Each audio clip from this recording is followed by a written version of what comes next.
Bueno, buenas tardes a todos. Les agradezco la presencia en el nuevo canal de YouTube de la Fundación Verde Pampa, en este ciclo de charlas que estamos organizando a través de Escuela Sudeste de Guías Naturalistas.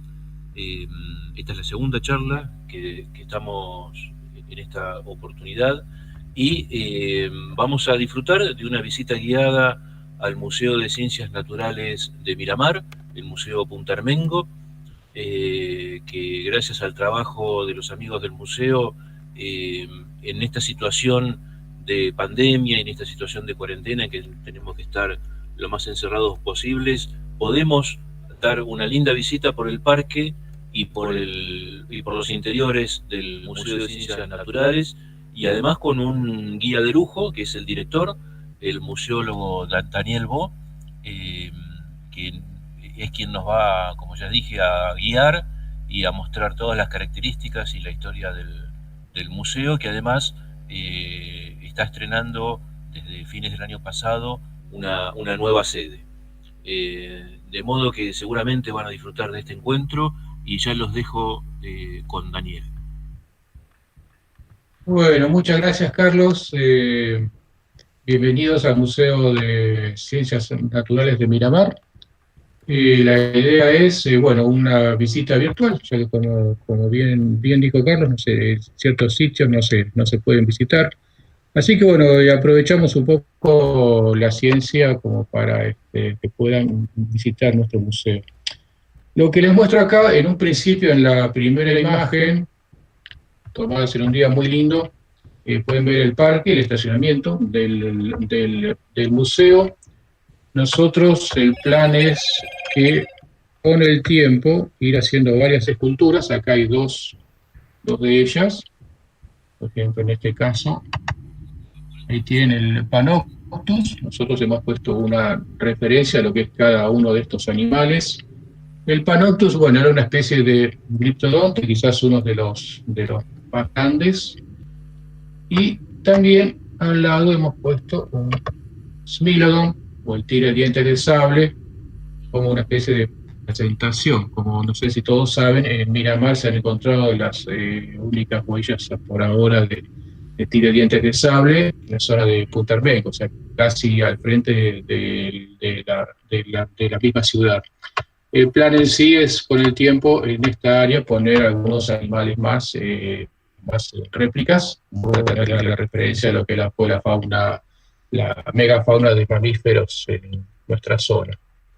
Y aprovechando también, obviamente, que el parque es bastante amplio. Acá nos vamos a acercar al museo. Bueno, este es el museo.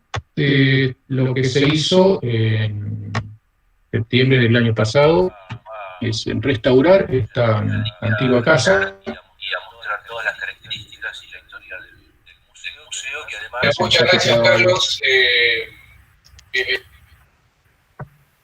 Acá tienen, bueno, el parque es casi como una segunda parte del parque, con estos árboles allá atrás está el estacionamiento. Tenemos una tortuga marina, una tortuga laúd, una escultura, y acá un calamar gigante de unos 6 metros, que es bastante interesante. O sea, ya el plan es que, bueno, en esta parte del parque poner fauna marina de gran tamaño, y ahora les voy a mostrar la de algunos restos que tenemos en el interior.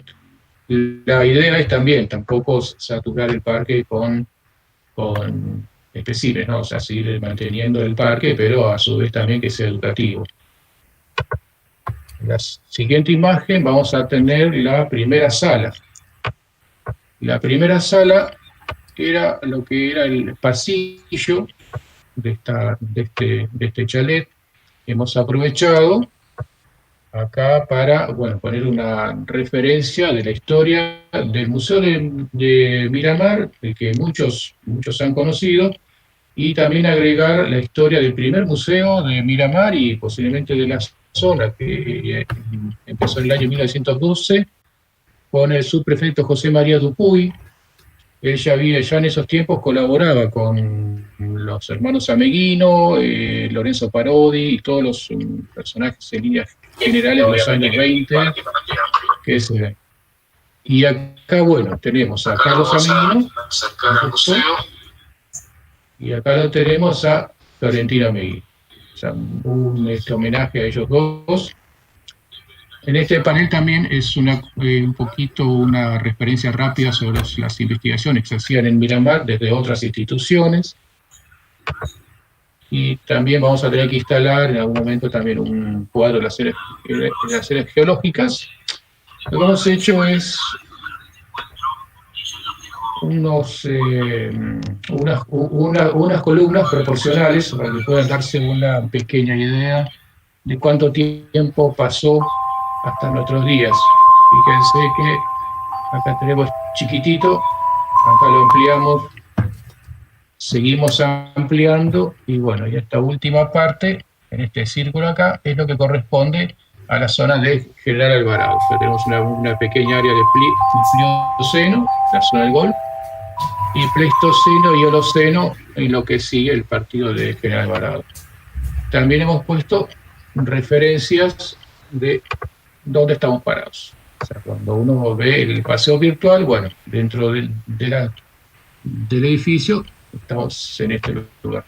Ahora vamos a acceder a 3 salas que son las que corresponden a la fauna originaria de América del Sur. En esta primera sala, bueno, tiene un área del Plioceno, más una explicación de lo que es la paleontología, de cómo se forman los fósiles. Nosotros tenemos una pequeña área que diríamos de esos tiempos, de más o menos unos 3 millones de años. Esto es una tarima con la fauna típica, una fauna bastante extraña, con estas grandes aves. El Mar de Plata tienen varios restos, y también de Tiracospilus, y el tipo Fororracos, en este caso creo que es el Hermosiornis.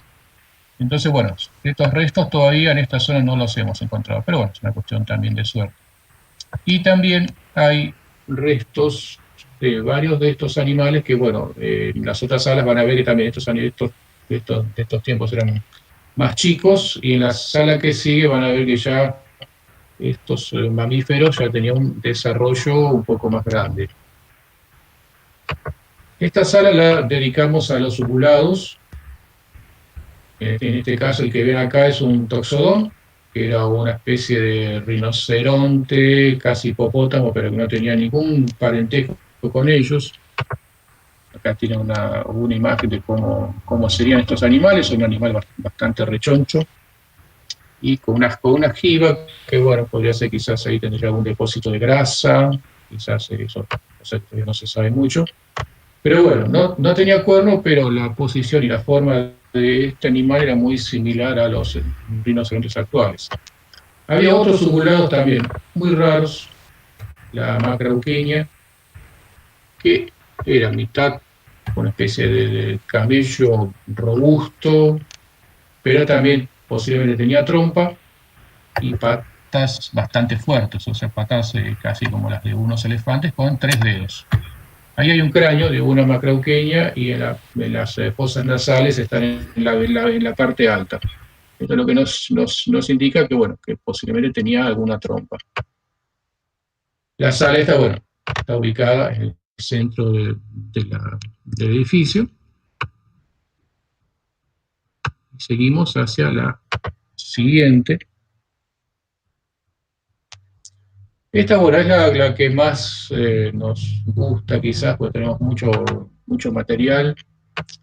Esto es en la sala de los cenartros, o sea, que son todos perezosos, osos hormigueros y armadillos, y entre ellos, bueno, los perezosos son los más especiales. En nuestra zona, en General Alvarado, se han encontrado muchos restos de Lestodon. Ese es este fémur de acá. Tendría que ser esta reconstrucción, un animal muy grande, 3 toneladas más o menos, con una particularidad que tenía una boca muy ancha con cuchillos. No sé, en el caso de los cenartros son dedentados, o sea, son animales con pocos dientes y principalmente molares, pero uno de las ciertos molares, en el caso del Lestodon, están como deformados y parecen colmillos. Eran animales que se supone quizás vivían más en pantanos, por esas bocas anchas, quizás tenían costumbres similares a los hipopótamos, y también tenían grandes garras, con las que se supone que quizás romperían las plantas y las raíces. Una Estos pregunta. animales, sí, Vos comentás que encontraron bastantes restos del Estodon. sí. Más o menos en qué antigüedades, en qué rango de antigüedades aparecen estos animales. Normalmente en sitios que tendrían unos 50 a 100.000 años, vendría a ser el lujanense, siempre por esos tiempos, y siempre donde hay tierras verdes. Donde hay Bastante tierras verdes, recientes.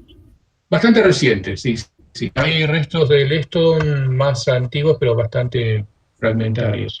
Pero Y principalmente son de tiempos bastante recientes. Y muchos, o sea, en la zona de Punta Armengo hay tres en un mismo lugar y cerca de ahí mismo hay otro más y después yendo hacia Mar del Sur, yo creo que casi el 50% de los restos que vamos encontrando son del Estodon. Es muy impresionante. posible, En sí, un rango. posiblemente, sí, uno quizás supone que quizás como era una zona de posiblemente de muchas lagunas, quizás los médanos que quizás había más hacia donde hay mar ahora, quizás tapaban los cauces de los arroyos y se formarían grandes lagunas y estos animales posiblemente les gustaba vivir ahí y encima, bueno, se está descubriendo que eran bastante gregarios. O sea, hay sitios como en Uruguay que se han encontrado ese arroyo de Vizcaína, Claro. que se han encontrado muchos ejemplares juntos. Y acá en Miramar no es quizás tanto, pero también muestra la misma particularidad. Y Otros que comentabas son en estratos verdosos. siempre en los estratos verdosos. Claro. Es casi Dentro común, vos de haces la una. zona de Camenorte también. Claro, exactamente, son estratos similares en nuestra zona, acá en General Alvarado, están como intercalados, ¿no? Pero es una particularidad quizás ecológica, ¿no? Que quizás en cierto momento el clima era más húmedo y había más lagunas. Otros que eran muy particulares, no hemos puesto una imagen que es bastante claro acá cómo se ven. El caso de los cenidoterios, que eran, para nosotros a veces los consideramos como animales comunes también. O sea, encontramos también, si encontramos mucho Lestodon, también encontramos más cenidoterios. Un animal también perezoso, con un cuerpo quizás más chico, animales de quizás 1 tonelada y pico.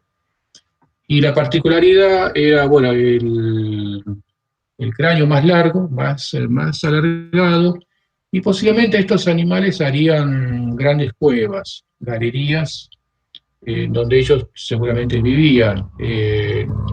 Toda la región, yo creo que desde Santa Clara hasta Necochea o más, se ven estas marcas como si fueran círculos en los acantilados, y esos círculos, acá tenemos una foto, un poquito chiquito, estos desde el interior de una cueva, o sea que a veces estas cuevas no aparecen rellenadas, entonces uno puede hasta ingresar y hay algunos estudios, especialmente en el General Pueyrredón, con marcas, ¿no? O sea que estas cuevas tienen marcas de las garras de los ceridoterios. Y durante mucho tiempo uno también se preguntaba por qué a veces encontraban caparazones de diptodontes, quizás panza arriba, que uno podría decir, bueno, tantas cuevas de bicacheras había, ¿no? Entonces uno podría decir también, claro, un diptodonte con 2.000 kilos que camina sobre una cueva del ceridoterio, bueno, podía derrumbarla y quedar ahí. O sea que dentro de todo es bastante corriente el tema. Y el más grande de todos, pues estamos hablando de animales de 3 toneladas, animales de tonelada y pico, estaba el megaterio. El megaterio ya andaría por las 5 toneladas. Nosotros acá tenemos un fémur también al lado de un megaterio enano, que es bastante raro, o sea, es exactamente igual al megaterio normal, si queremos llamarlo de cierta manera, y fue encontrado a la zona de Mar del Sur, porque también se ve que convivían los megaterios gigantes con megaterios enanos. Enano, obviamente, comparado con su pariente más cercano. Un megaterio enano estaría quizás en tonelada y media, y el megaterio clásico, diríamos, estaría en 5 toneladas. Acá hemos hecho la reconstrucción de este perezoso parado en sus patas traseras. Era algo que se hacía en las reconstrucciones siempre por la estructura de su esqueleto, que nos mostraban que estos animales seguramente podían herirse. Y hace unos pocos años, en la zona de Pehuenco, cerca de Montehermoso, bueno, fueron encontradas huellas de muchos animales, entre ellas las de megaterio. Son metro y pico de largo. Yo me acuerdo, estuve ahí, la verdad que son impresionantes. Y hay, por ejemplo, un sitio que están las huellas con todas las marcas del barro desplazado, y después se ve que años más tarde quizás pasó otro megaterio en otra dirección. Y ambos rastros están con las patas traseras nada más. O sea que parece que su forma de traslado era bastante habitual. Posiblemente, y eso, bueno, Carlos después me va a corregir, el caso del lesto que les mostré antes, que era un animal que quizás comía lo que venía, el caso de los vegetales con una boca ancha. En cambio, el megaterio, acá hay un cráneo, tenía un paladar más estrecho, entonces posiblemente se pararía para alcanzar las hojas de los arbustos más altos.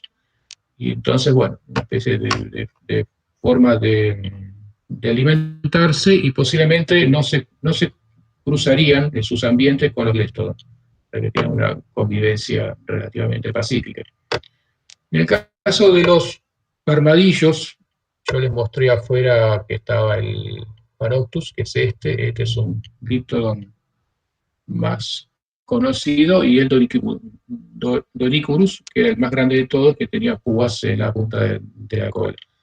Como siempre, la paleontología todo es cuestión de suerte. Nosotros tenemos más bien, por ejemplo, muchos restos de Cryptodon. Tenemos una caparazón en sala y otra, y dos más en depósito.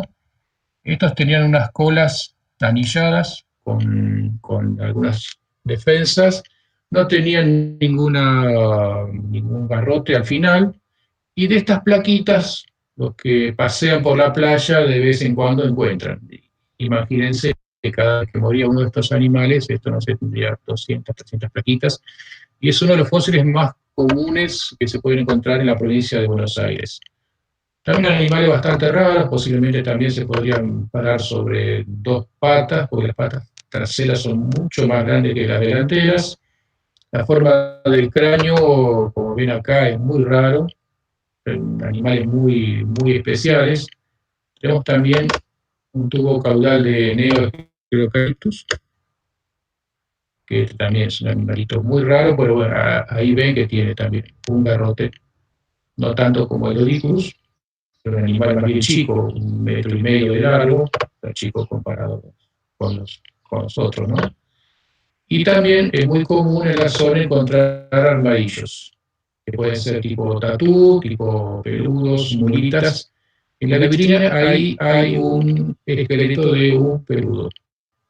O sea, exactamente igual a los modernos, que fue encontrado entre Miramar y Mar del Sur. O sea que también convivían estos pequeños armadillos con los otros gigantes. Una pregunta, Daniel. Sí. Ese estuche caudal del Neoeucaliptus tiene una historia interesante en su hallazgo, ¿no? Sí, es cierto, buen detalle. Esto, bueno, apareció en la zona del arroyo Chocolí, o sea, unos 10 kilómetros al sur de Mar del Sur, por la arena, bastante complicado. Nosotros habíamos encontrado con unos voluntarios, era la parte de los anillos y parte del garrote. Y pasaron 25 años, por lo menos, en la que vino un señor y donó la última parte. Entonces, claro, cuando lo donó, yo, bueno, buenísimo, y claro, después lo miré un poco como conocido, claro.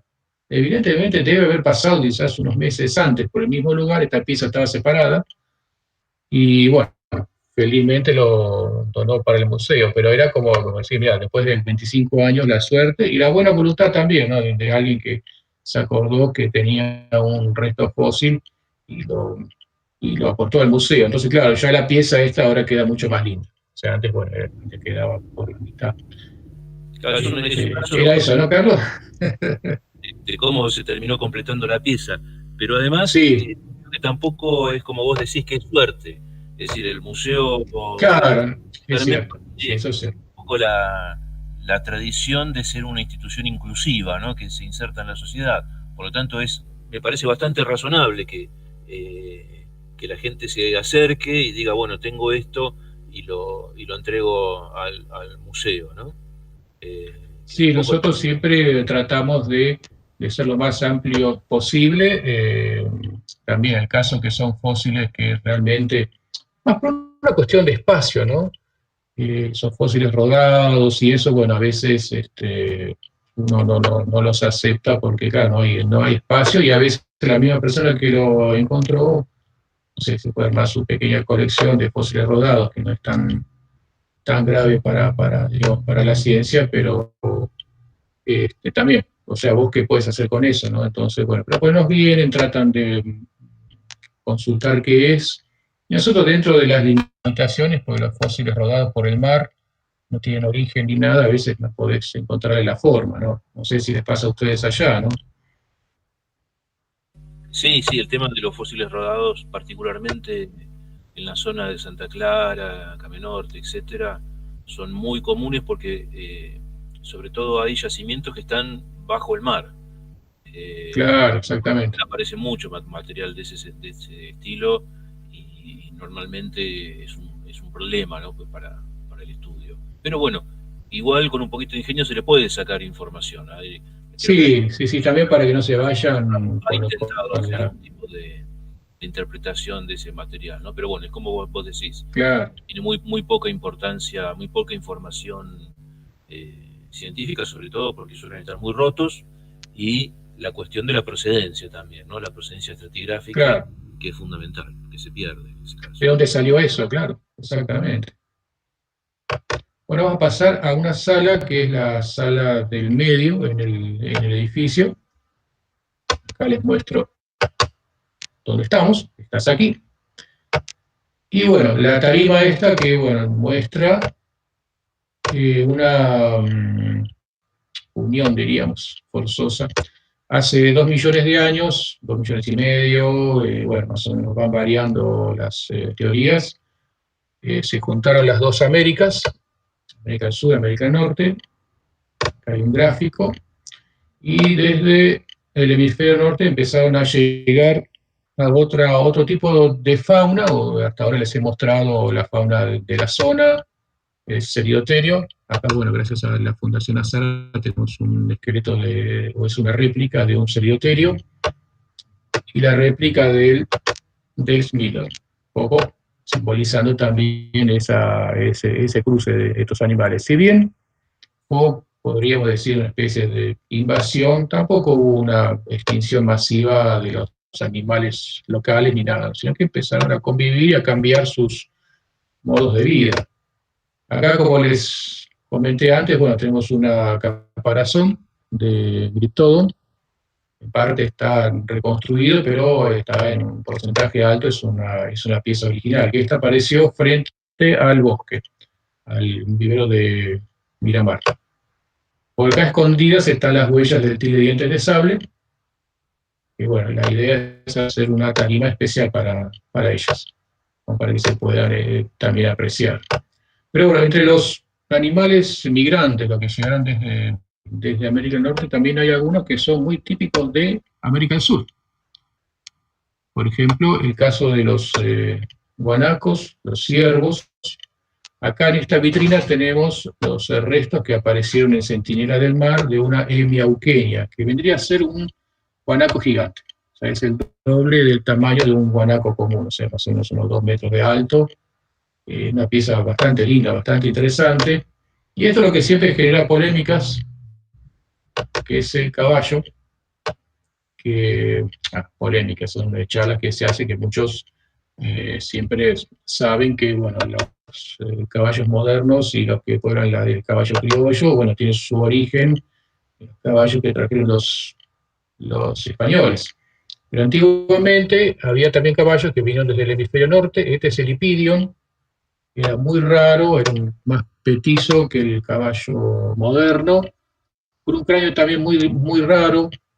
Se le formaría como una comba porque tiene una especie de espina que son las fosas nasales muy retraídas, entonces se supone eso quizás tendría algún cartílago y posiblemente alguna función.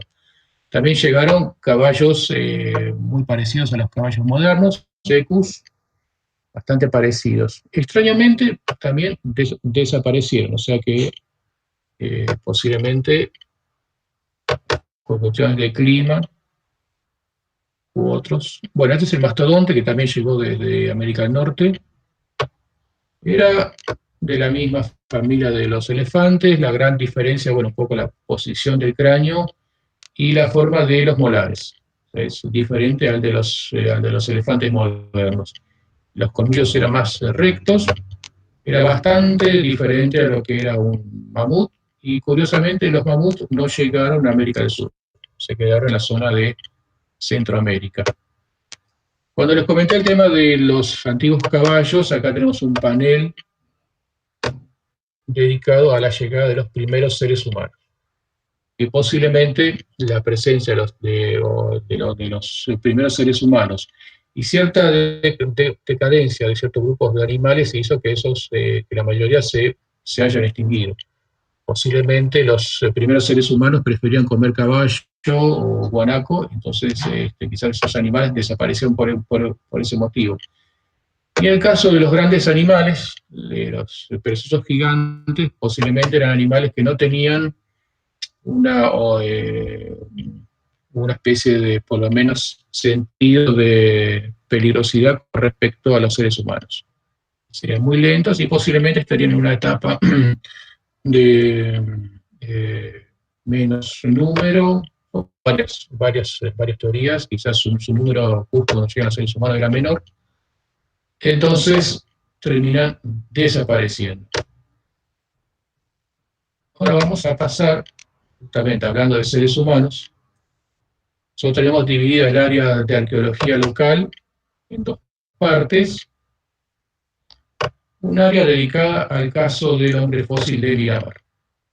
¿Se acuerdan que les conté que Dupuy hizo su primer museo en 1912, que tenía contactos con Carlos Ameguino y todos los investigadores de la época, hasta los años 30, y en la zona de Miramar se habían encontrado unos restos, quizás de seres humanos y de otros seres, por ejemplo el caso de un toxodón con una punta de flecha clavada. Eso siempre se ha debatido sobre el tema de quién puso esa flecha. Creo que en 2000 más o menos se hizo un estudio sobre si la flecha, ahora se descubrió que es una simple redera, o sea, un trozo de piedra trabajada, que está clavado ahí. Recién ahora se hizo un estudio, creo que fue una tomografía, para ver si ese fósil si esa punta fue clavada con el hueso siendo fósil o siendo fresco.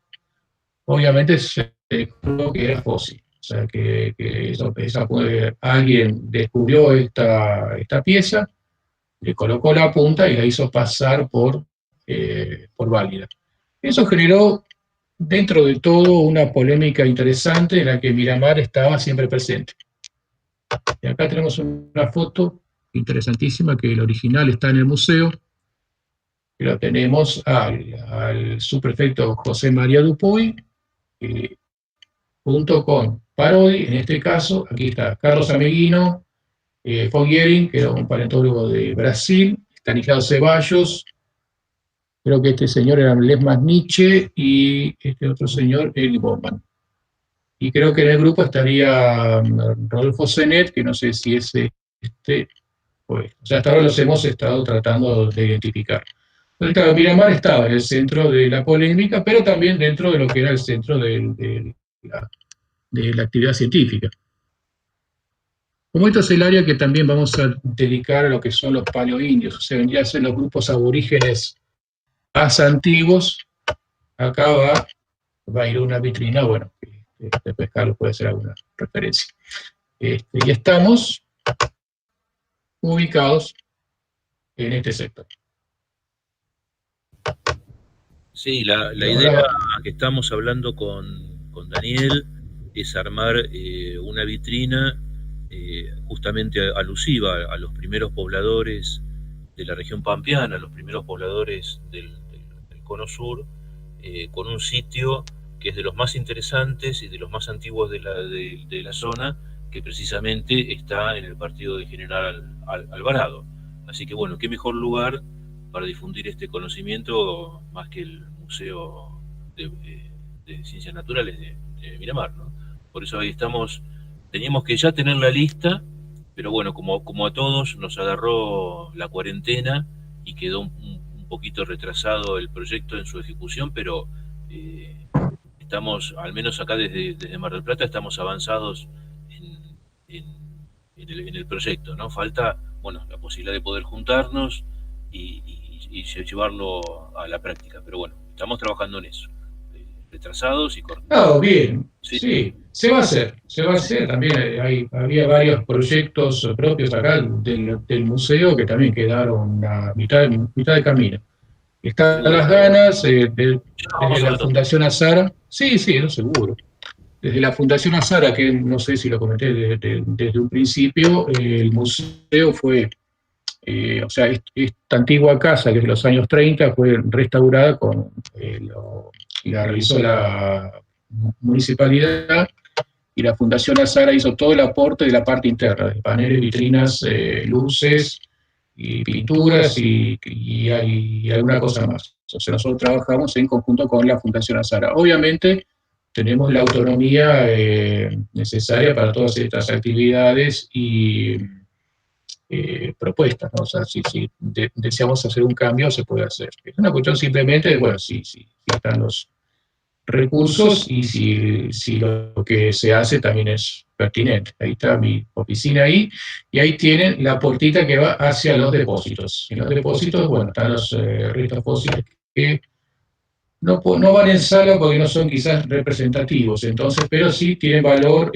científico, o sea, son fósiles que quizás se pueden estudiar después en otro momento, todo se pone en inventarios con todos los detalles de quién lo recolectó, el año, el sitio, si hay fotografías mejor, y así quizás a veces sucede, nos ha pasado varias veces, fósiles que están guardados hace 20 o más años, que algún paleontólogo está justamente trabajando con esa línea de investigación y bueno, como el inventario del museo está a disposición a través de las oficinas correspondientes de la provincia de Buenos Aires, entonces a partir de ahí ellos saben qué es lo que tenemos y entonces se han hecho trabajos de investigación con fósiles que ya hacía mucho que estaban.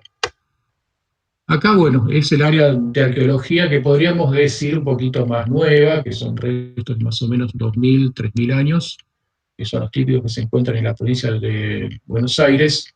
Acá, por ejemplo, bueno, pueden encontrar y ver hay morteros, molinos, herramientas para moler, herramientas para trabajar y hacer las puntas de flecha y otras herramientas. Y en esta vitrina está dedicada a un yacimiento que se encuentra en Centinela del Mar, que tiene dos particularidades. Es un sitio que está lleno de huesos de guanaco y huesos de los miembros. O sea que era un sitio que seguramente era de cacería, su campamento, y posiblemente en ese lugar tiraban todos los restos, quizás harían descarne, los secarían quizás al sol, que estarían posiblemente en verano, en nuestra zona, y después se llevarían todo eso hacia la zona de las sierras, que es lo que se supone que más o menos estos grupos realizaban. Además de la gran cantidad de huesos, apareció, ahí se ve en chiquito, dientes de tiburón blanco, y ellos estaban también trabajados como para hacer adornos. Así que supongo que también aprovecharían lo que encontraban en el mar para hacer quizás algún tipo de canje, comercio con grupos más en el interior, ¿no? Porque están tallados como para hacer quizás algún collar. Ahí tenemos boleadoras y otros elementos encontrados en varios sitios del partido. Y acá, bueno, una referencia histórica que es sobre el cacique Cangapol, que vendría a ser quizás el último Pampa, o sea, el último cacique de los grupos de los Buena, que estaban muy emparentados con los tehuelches.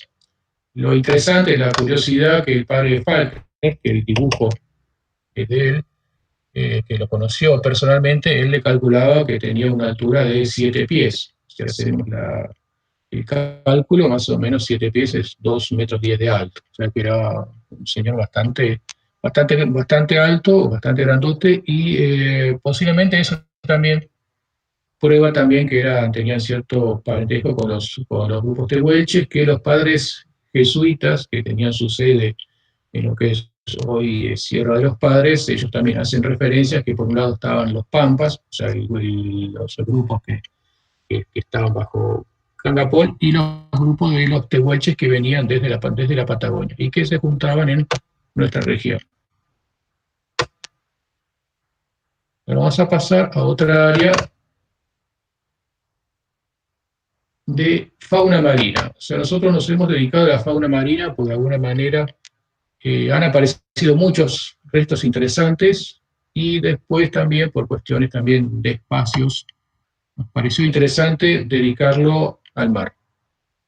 Entonces han aparecido restos interesantes. Nosotros lo que hacemos acá es una exposición de moluscos, crustáceos y otros restos.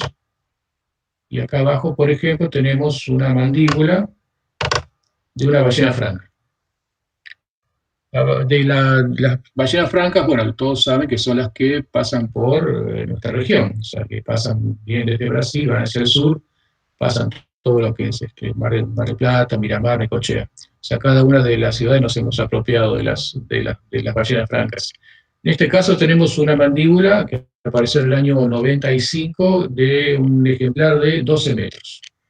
Que la idea es armarlo afuera, en el parque, con el tratamiento adecuado para que no sufra la intemperie, y la estructura también. O sea, un ejemplar que, bueno, apareció varios años, pero ya indicaba que las ballenas francas estaban por nuestra zona, y cada tanto aparecería alguna. Esta es la tortuga laúd. Afuera en el parque les mostré una escultura. Esta es una pieza original. A veces está un poco restaurada porque las tortugas laúd, sus caparazones, tiene unas placas muy chiquitas, es casi un cuero. Entonces, bueno, con el tiempo se iba deformando, hubo que hacer un trabajo de restauración. Pero tiene hasta su último hueso. Y después, bueno, de a poquito van apareciendo otros ejemplares que los vamos incorporando a la colección. Nosotros acá estamos... ¿De Daniel? La tortuga laúd apareció en el Sentinela del Mar. Hace ya, sí, en el año 95. Sí, para traerla fue toda una aventura. Claro, sí, me imagino. Sí, para la zona, obviamente yo cuando hago referencias trato de acotarme el partido de General Alvarado, porque si no, viste, no se termina nunca. Pero para la región teníamos referencias de 4 tortugas que han aparecido. Nosotros en el museo tenemos esta que está completa y los restos de otra que apareció frente al vivero, y teníamos referencias por haberlas visto, y lo tenían particulares, que después las terminaron tirando, lamentablemente, de otros dos ejemplares más, que han aparecido muertos por algún temporal o muerte por causas naturales, ¿no? Acá tiene la última parte de lo que es la sala de fauna marina. Acá ya estamos exhibiendo mamíferos marinos. Ya tienen las vértebras esas son de cachalote. Tenemos un cráneo de cachalote que todavía está en el Museo Viejo. Nosotros ahora el museo, el que va a ser el Museo de Historia, lo estamos llamando Museo Viejo para que sea más fácil. Y ahí hay un cráneo de unos 6 metros de largo con las mandíbulas también. El plan es traerlo al parque del museo. Hay referencias al pez luna, que apareció en el año 75, y también algunas referencias a un ataque de tiburón que ocurrió en Miramar en 1956, que fue el único ataque que ocurrió en nuestro país. Mamíferos marinos también tenemos la ballena Sei. Yo les conté que la ballena franca tenía 14 metros y la ballena franca tenía 12 y la ballena Sei tiene 14. Pero lo interesante por la que también quisimos rescatar el ejemplar era que son totalmente diferentes, entonces corresponde a otro grupo de cetáceos, entonces bueno, va a ser muy útil a la hora de las visitas que todos puedan ver a través de los esqueletos y las reconstrucciones, las diferencias entre estos animales. Y también que son comunes la aparición de lo que son los franciscanas, pequeños delfines, que a veces unas temporadas se los ve mucho, otras temporadas no tanto. Son los pequeños delfines rosados, son más o menos 1,20 m, el ejemplar que tenemos ahí está más o menos por ahí. Y en el museo tenemos varios de esos ejemplares. En esta lámina están los restos de cetáceos que se han rescatado y el museo tiene partes de ellos. Acá, elefante marino, también tenemos un esqueleto completo, pero eximos solamente el cráneo. Y el lobo marino, que siempre hacemos como referencia a los lobos marinos que están en el puerto de Mar del Plata, son los más conocidos por todos. También había ballenas fósiles, o sea que en ciertas zonas, eso también nos prueba que el mar en ciertas épocas era más alto que en la actualidad, entonces aparecen restos marinos. En este caso, suponemos, por las pocas referencias que se puede uno más o menos manejar, que serían de ballena azul. Porque hemos, por ejemplo, observado, esto es un número.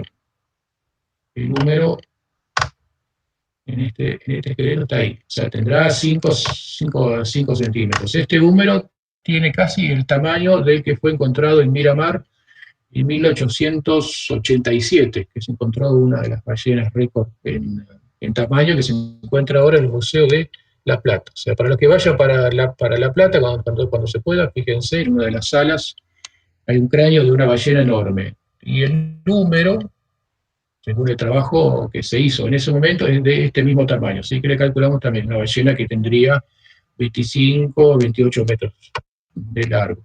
Y tengo cierto cariño por este fósil, que fue el primer fósil que encontré, en el año 75, que también es un fósil de ballena, encontrado en la parte norte de Miramar, en un barro azulado, gris azulado, que suponemos que sería de más o menos unos 7.000, 8.000 años.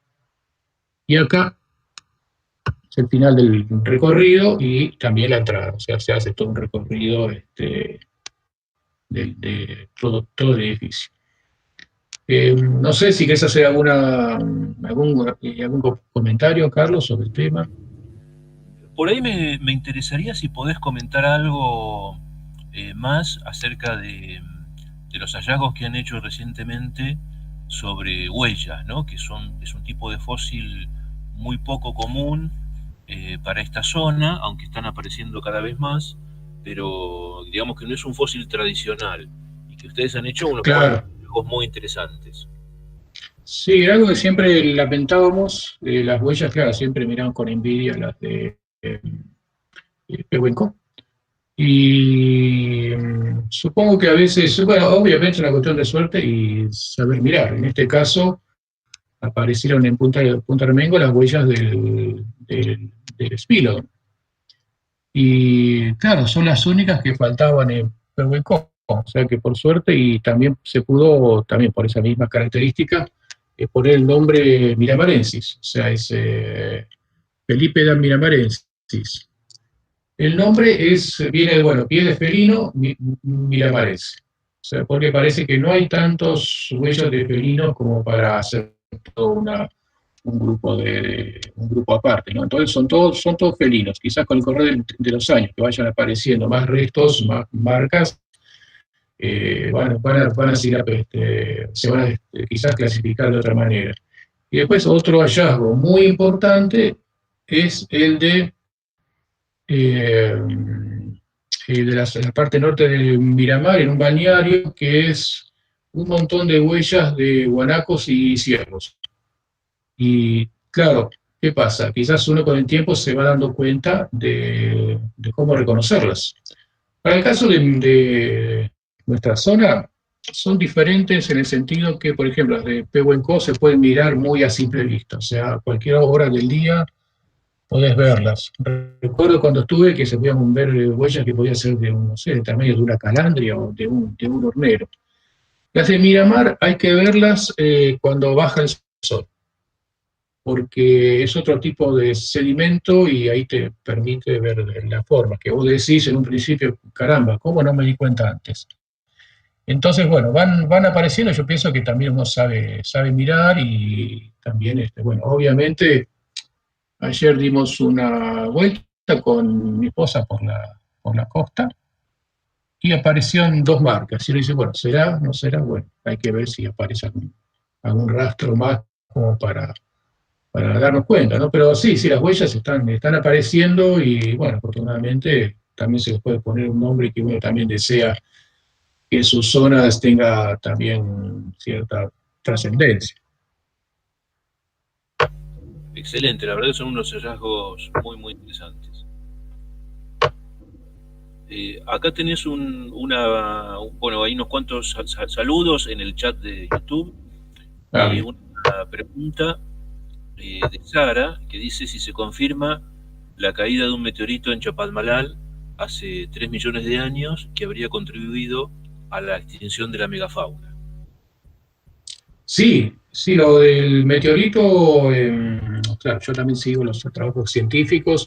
Ya desde el 98, 99, creo que se había estado hablando del tema, que me habían dicho uno de los geólogos vinculados que no diga nada, pues bueno, iba a salir del trabajo. Y sí, mirá, hay muchas pruebas. Es entre todos los que paseamos en la parte norte de Miramar y yendo hacia Mar del Plata, podemos observar que en los acantilados aparecen restos de escorias, se van a dar cuenta que son oscuras y tienen un aspecto así como una especie de espuma endurecida, casi vitrificada, y también lo que llama la atención, aparecen restos que parecen ladrillos. Eso, según las investigaciones, comprueban que un meteorito muy poderoso cayó en esta región hace 3.300.000 años, que puede ser una datación bastante exacta debido a ciertos elementos que tienen que ver con la radiación. Entonces se puede hacer o sea, eso estaría, diríamos, comprobado. Alguno que otro también puede ser, y bueno, tiene también derecho a dudar de eso, pero a veces las pruebas son tantas que uno dice, no puede ser de otra manera. En nuestra región, en Centinela del Mar, hay, por ejemplo, y dentro de esa misma investigación que estudió el meteorito entre Miramar y Mar del Plata, hay también pruebas de dos caídas, hay restos de escoria. La curiosidad, Centinela del Mar siempre tiene eso, que siempre pasan cosas raras, que los restos que están más arriba son más antiguos. Y uno dice, lo básico, lo que está más arriba, tiene que ser más moderno en los acantilados. La teoría, aparentemente, es que esas escorias quizás cayeron en otro lado y por alguna razón llegaron a la zona de Centinela del Mar, lo que hoy es Centinela del Mar, entonces se depositaron en capas más nuevas. Y estamos hablando, no me acuerdo bien ahora, pero creo que una de 400.000 años y otra de 200.000. Y la de 400.000 es la que la que aparece más arriba. Y aparentemente, de 200.000 años, que es un meteorito que cayó en sentido del mar, tendría el cráter unos 6 kilómetros de diámetro. Eso es lo que uno más o menos puede leer en los trabajos que se han hecho, ¿no? Y creo que siguen. Hasta hace poco creo que había un equipo trabajando por la zona entre Miramar y Mar del Plata, me parece, eso vi por las noticias, ¿no? Sí, el año pasado volvió Marcelo Zárate con un equipo muy amplio, hicieron nuevos muestreos, pero esta vez muestreos con perforaciones, ¿no? O sea, sacaron testigos a partir de lo cual iban a estudiar un poco más profundamente o algunos aspectos más detallados de este impacto, ¿no? Acá Sí, ya, para mí cierra bastante. sí, no, la evidencia es más que contundente. Es como vos dijiste, no hay duda. Acá Janina te hace una pregunta, dice, ¿cómo era el clima en Miramar cuando habitaba el Carcharodon carcarias? Ese es el carcarodón, es el tiburón blanco. Tiburón, sí, sí. Que sería quizás para el caso de los restos arqueológicos, me imagino, que era lo que ella quería saber, me imagino. En esos tiempos sería 2000 años, sería un clima muy parecido al de ahora. Se supone que hace 7000 años el clima era más cálido, hay muchas pruebas de eso.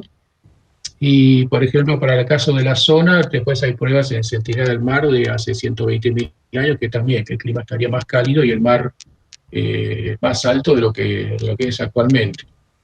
Como, como vos tenés en tu libro sobre el tema de la era del hielo, el clima es totalmente variable. Entonces, a veces, y por eso los fósiles también hay que saber de dónde salieron para también darse cuenta si ese fósil corresponde a un periodo con el clima diferente al actual. Entonces, a veces vos podés, por ejemplo, el caso de los perezosos, claro, han vivido climas extremadamente fríos y después cálidos, ¿no? Y los huesos exteriormente son siempre los mismos. Por eso la importancia siempre que insistimos con la cuestión de la procedencia, ¿no? Cuento Claro, lo encuentra sobre todo no rodado, sino que en el acantilado, en el yacimiento, la importancia de llamar al museo para que se pueda retirar bueno, además de las técnicas que ustedes manejan, con la seguridad de que se puede registrar la procedencia, porque a veces unos centímetros más abajo o unos centímetros más arriba te cambia totalmente no solamente la antigüedad, sino que el ambiente donde habría vivido ese animal, ¿no? sí, si recuerdan que les comenté que los perezosos gigantes, los celidoterios, hacían cuevas, uno también tiene que también pensar que esas cuevas se internan en estratos mucho más antiguos y después quizás todo el sedimento ese que está arriba, en superficie, después muere un animal contemporáneo o el mismo celidoterio muere dentro de esa cueva. Ahora sí nos damos cuenta, pues bueno, hay más de 100 años de investigación, pero hay que también en cuenta en los tiempos de Ameguino y aún antes, quizás se encontraban restos fósiles en estas cuevas y no correspondían al sedimento que quizás aparecía a 5 metros. Eso también generó un montón de controversias, ¿no? También, ¿no? Porque también vos tenés que saber no solamente a qué altura, sino exactamente dónde estaba. O sea, no solamente alcanza con decir, bueno, sí, lo encontré al lado de un balneario, tal. Pero no, tenés que saber en qué estrato y en qué contexto. Claro. No hay más preguntas en el chat, pero a lo mejor si podés hacer una pequeña síntesis de qué va a pasar con el edificio viejo, porque se mudaron a este nuevo edificio donde generaron esta exposición magnífica que además es muy interesante porque el edificio se adaptó para esta exposición y toda la exposición educativa se hizo al mismo tiempo pensando un guión consistente y coherente en todo el recorrido, ¿no? Cosa que no todos los museos tienen a veces la posibilidad de hacer eso por distintas cuestiones históricas. Pero, ¿qué pasó con el edificio viejo? ¿Quedó el cascarón vacío? lo ocupó otra dependencia municipal. ¿Qué va a pasar con eso? No, y afortunadamente hay buena disposición para hacer algo. Obviamente en estos momentos el tema de los recursos están un poco complicados, con todo lo que todo el mundo sabe. Afortunadamente, bueno, el caso del Museo de Ciencias Naturales, bueno, tiene un buen inicio porque, bueno, es un edificio antiguo, la idea es con el correr de los años también ampliarlo, o sea, que siga teniendo y mejorando sus funciones y que, bueno, que obviamente tenga el mantenimiento que corresponde y se merece también el que lo visita, porque también, bueno, también el pensamiento es que el que viene tiene que disfrutarlo, o sea, tiene que pasarla bien. Y más allá de eso también, después que la información sea coherente y eso. El museo viejo, diríamos el museo que ahora va a ser el Museo de Historia, que muchos lo han visitado, donde antes teníamos también la parte de ciencias naturales. Tiene una colección muy linda de los elementos históricos de Miramar y la zona, muchos elementos que son de los fundadores de Miramar, después también de los pioneros, del médico, de los fotógrafos, por ejemplo, los que tenemos una herrería, no me salía la palabra herrero, tenemos una herrería completa, por ejemplo, de 1900, la tipografía, tenemos máquinas impresoras y una linotipo en perfectas condiciones, más otros materiales que la idea es de poder exhibirlo. El primer plan sería por lo menos habilitar uno de los edificios, una muestra representativa de la zona, explicando la historia de la zona y, bueno, obviamente poniendo los objetos que tienen que ver con lo que uno está tratando, con la idea después de hacer un proyecto más grande, porque, bueno, hay que proteger los carruajes que están, más poder exhibir todo el material, ¿no? Porque si bien uno dice, bueno, ahora tenemos el doble de lo que teníamos antes, pero bueno, teníamos tanto material que, bueno, el doble quizás no alcanza. Así que entonces, bueno, el plan es hacer para la temporada, si todo sale bien y las circunstancias lo permiten, es restaurar uno de los edificios, dejarlo en condiciones, empezar a abrirlo, se puede ver el museo y el museo también tiene archivo documental, archivo fotográfico, entonces, bueno, para que se pueda usar, ¿no? Para que la gente también pueda disfrutar del Museo de Historia local. Bueno, Daniel, muchas gracias. Así que además duplicamos la cantidad de museos, lo cual es bueno. Y sobre todo Sí, con la política que tienen ustedes de realmente insertarse en la sociedad y de ser un lugar de atracción, ¿no? Es decir, de atracción de las personas que son curiosas por todos estos temas. sí, la idea es que los museos, cada uno de ellos, tenga su propia historia. O sea, a partir de ahora, después con el correr de los años, bueno, van a tener sus propias metodologías, con el crecimiento, bueno, cada uno va a tener su propio encargado, que lo siga manteniendo, ¿viste? Nosotros, bueno, nos toca esa etapa fundacional en la que es eh, restaurar, generarlo y eso, ¿no? Después, bueno, los que sigan van a hacer más cosas y también seguramente mejores. Así que, bueno, hay que simplemente dejar las condiciones para que puedan hacerlo. Facilitaron mucho las cosas para que las sigan haciendo. Bueno, Daniel, Bueno, te agradezco mucho en nombre de la Fundación Verde Pampa y de la Escuela Sudeste de Guías Naturalistas que nos hayas dado esta visita guiada de lujo realmente y que además ustedes mismos hayan generado este sistema para poder visitar el museo desde nuestra casa. Muchas gracias. bien, muchas gracias a ustedes por la confianza. Y bueno, y para todos los que quieran también visitar el museo, pueden visitar la plataforma Poli, que pueden visitarlo por su cuenta.